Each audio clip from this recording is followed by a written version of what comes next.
You know, when you think about the ICU, you think about saving lives, right? But what happens to the life that's been saved?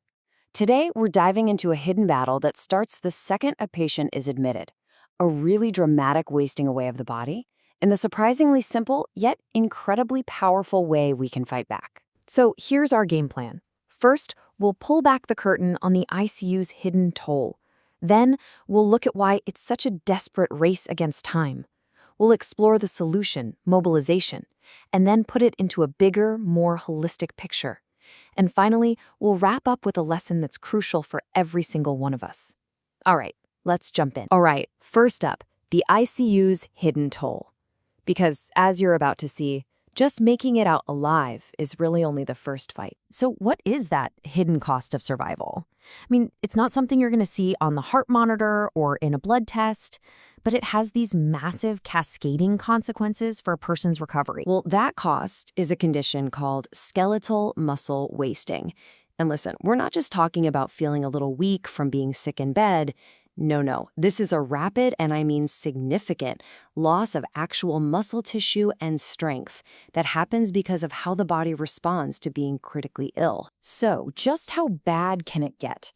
Well, that brings us right to our next section, a race against time. You're about to see just how frighteningly fast the body can weaken. The speed here is just staggering. There was this landmark study back in 2013 that tracked ICU patients from the moment they came through the door. And look at this timeline. Muscle loss doesn't wait around, it starts on day 1. By day 3, the muscle fibers themselves are physically shrinking. A week in, you've lost over 10% of the muscle's cross-sectional area. And by day 10, the damage is severe and deeply rooted. And all of this is happening silently, while everyone's focused on just keeping the patient alive. And how sick the patient is makes a huge difference.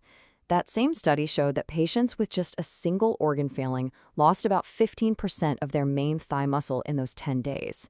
But look at this. For patients with multi-organ failure, the absolute sickest people in the hospital, that loss jumps to almost 20%. The body is literally consuming itself to survive. And the more stress it's under, the faster it burns through muscle. This all leads to a really logical question, right? If the body is losing all this mass, why can't we just, feed patients more? Pump them full of calories and protein to stop it? You would think so. But the answer, fascinatingly, is no. And this is the absolute crux of the issue. The research uncovered this biological puzzle they call anabolic resistance. Basically, in the early stages of critical illness, the body just shuts down its muscle-building factories. It becomes unable to create new muscle even if you give it all the fuel in the world. The normal signals are just off. In fact, more food not only didn't help, in some cases it was actually linked to more muscle wasting. It's totally counterintuitive. So if pouring in more food isn't the solution, then what is? This brings us to part 3, the mobilization solution. And it all comes down to the surprising power of just moving. Let's start with a really powerful number, 84%. According to multiple major analyses, that's how much you can slash the rates of ICU-acquired weakness just by getting patients moving early and systematically. I mean, think about that. That could take the odds from 1 in 6 patients suffering from this all the way down to 1 in 50. It turns out movement is the one signal the body was actually waiting for. But, the word early can mean different things to different people. So to really get what the evidence is telling us, we have to be specific.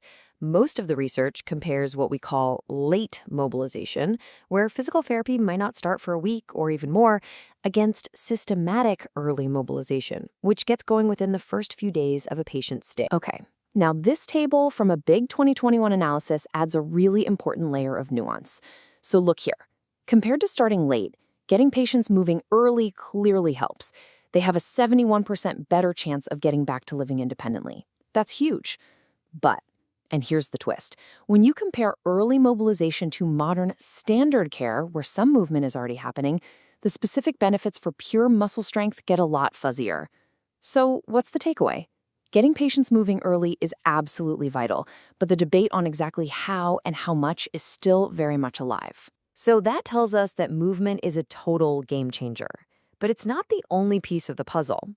We have to zoom out a bit for our fourth section, a holistic approach.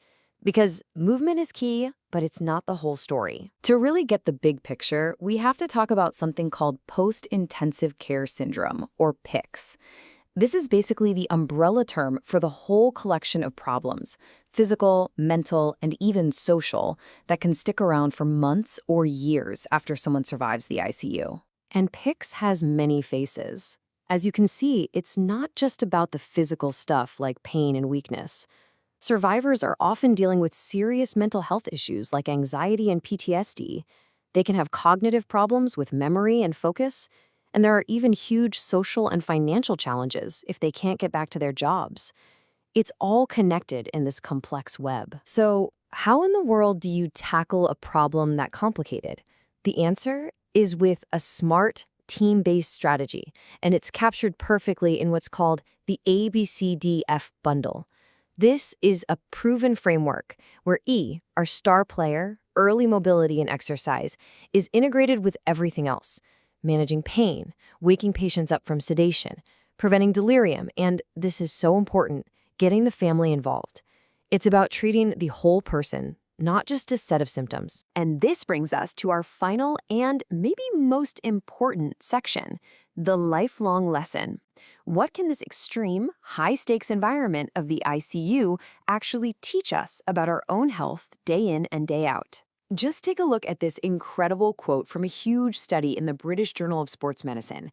It found that people who were consistently active their whole adult lives had a 20 to 40% lower risk of dying from any cause, and a 30 to 40% lower risk of dying from heart disease. Sound familiar? It really should. Because the ultimate takeaway here is so simple. Movement is medicine.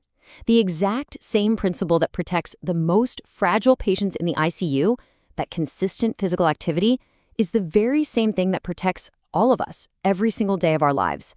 The ICU is just an accelerated, high-stakes version of a fundamental truth about the human body. So we'll leave you with this final thought.